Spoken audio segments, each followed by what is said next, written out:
আজ এখানে টমেটো দিয়ে খাট্টা রান্না করব। তো এখানে মাছের মাথা, কাতল মাছের মাথা দিয়ে তো খুব মজা হয় এই খাট্টাটা। তো সবাই কেমন আছেন? আসসালামু আলাইকুম।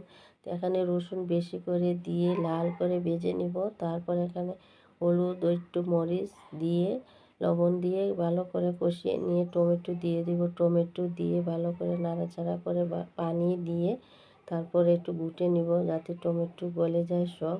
গলে যাওয়ার পর তার মাছের মাথাগুলো দিয়ে আবার একটু কষিয়ে নিব। মাথাটি দিয়ে কষিয়ে নেওয়ার পর এখানে পানি দিয়ে ধইনা পাতা দিয়ে দিব। তো ধইনা পাতা দিয়ে দিলাম, আবার একটু রান্না করে নিব, ভালো করে রান্না করে নিব। তারপরে এখানে লেবুর রস দিয়ে দিব। লেবুর রস দিলে অনেক মজা হয়।